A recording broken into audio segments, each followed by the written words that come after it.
All right, we are back in the saddle after the US Open, and while we're still recovering from the foot injury that Carlos Alcaraz inflicted upon us with his epic 5-set victory over Novak Djokovic, it's time to look ahead to another slam, and Wimbledon 2025 is coming up fast. It's always a good idea for those of us who want to make some money betting on the game to take an early look at the field for the following year's tournament, and see if there's any value in the outright winner odds before they inevitably shorten up once the grass court season starts. But this is where it's important to note that those odds are for the outright winner market, which has a lot of other variables at play. If you want to get more granular and look at the match odds for his first round match, then you'll see that he's actually much shorter, just 1.20 to beat a player currently ranked outside of the top 100. But he needs to find some consistency and improve his record at the slams, especially on the grass. He made the fourth round in 2023, but lost in the third round this year. At 16, it's probably overpriced, but I wouldn't be rushing to back him just yet. And then went on to win the first ever ATP 500 event in Italy. The first one that catches my eye is Andrei Rublev at 33. Rublev has been incredibly consistent over the last couple of years, winning at least 4 titles every year since 2020.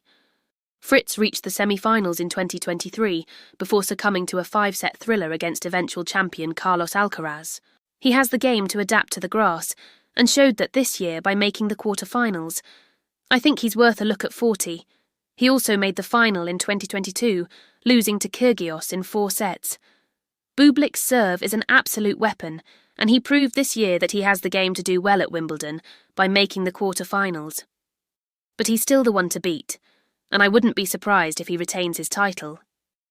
She had a great year in 2023, winning 2 slams and getting to number 2 in the world. Thank you so much for watching and good luck with your bets. She was impressive in winning her first Wimbledon title in 2023, dropping only 1 set throughout the whole tournament. While the odds are pretty short, I can't see many other contenders at the moment. Aryna Sabalenka is currently second favourite at 5-1, but she hasn't played well at Wimbledon in the past and has never made it past the 4th round. Ons Jabeur is next at 12, who made the final in 2022, losing to Elena Rybakina in 3 sets. And finally, Coco Gauff at 12, who made the semi-finals in 2023 before losing to eventual champion Vondrousova. Overall, the women's field looks pretty wide open, unlike the men's, where I think Carlos is the clear favourite. Novak is a solid bet at 450, if he can get past the quarters and avoid the centre court roof.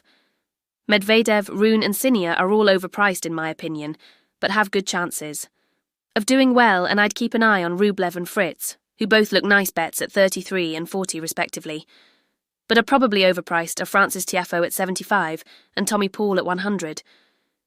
Tiafoe made the semis in 2023, losing to Djokovic in 4 sets, and Paul made the quarters, losing to eventual champion Alcaraz in 5. Both are very talented and have good all-court games, but whether they can keep their form going for 2 weeks is a big question. However, he's notoriously inconsistent and doesn't always put in the work required to be successful at the biggest events. If he does manage to find some form, then he could be a dark horse to keep an eye on. He has a big serve and good movement and returns, which are both useful attributes on the grass. I like him at 40. He's a baseliner, but he has an all-court game and a good enough serve to adapt to the grass. In my opinion, he's overpriced at 33 and would be a good option if the ground game holds up. I think the experience he gained by making that Wimbledon semi will stand him in good stead for next year, and he could definitely be a contender. So the bookies think that he'll have no problem retaining his title. His all-court game is well suited to the grass, and he's shown good form recently by reaching the US Open final, and drop as low as number 12 in the world rankings. That said, he still has the game to beat anyone on his day, and he has a great record at Wimbledon, reaching the semi-finals in 2019 and the final in 2022, where he lost in straight sets to Novak Djokovic. He's probably overpriced at 25, but I'd want to see him string together some results before getting behind him. However, I'm a little concerned by his lack of a title in 2023. It's hard to back him until I see him win a big event again, and while he certainly can't be ruled out, especially given how dominant he was this year, beating both Djokovic and Jannik Sinner in 5 sets, I do think it's worth looking elsewhere for potential value. So let's jump into it. The first thing that jumps out to me is just how short Carlos Alcaraz is to retain his title at 350. Interestingly, This is despite him being the defending champ over here in 2022, as well as having a slightly better head-to-head record against Carlos than he does losing only twice in 8 meetings. In my opinion, it comes down to the fact that everyone thinks he's unbeatable here except for the centre court roof. Djokovic hasn't won the last 3 finals here, but he did come close in 2023, taking a 5-set thriller against Carlos. So if he can get past the quarter-finals and avoid the centre court roof again, then he certainly has a great chance of winning his 10th title here. The next shortest price in the outright odds is Novak Djokovic at 450. Medvedev was very impressive on his way to the final in 2021, dropping only 1 set throughout the whole tournament. And he reached the semi-finals this year before losing in 4 sets to eventual champion Carlos Alcaraz. He's not a bad bet at 14. After Djokovic, things start to open up quite a bit, with the next shortest price being Daniil Medvedev at 14. Next is Holger Rune at 16. Rune is one of the most exciting players to watch when he's on his A-game. Next, Stefanos Tsitsipas at 20. Tsitsipas has never done particularly well at Wimbledon, though he did reach the quarterfinals in 2021. Next, Alexander Zverev at 25. The big German has had an inconsistent year, in which he's failed to defend any of his titles. Next is young gun Jannik Sinner at 28.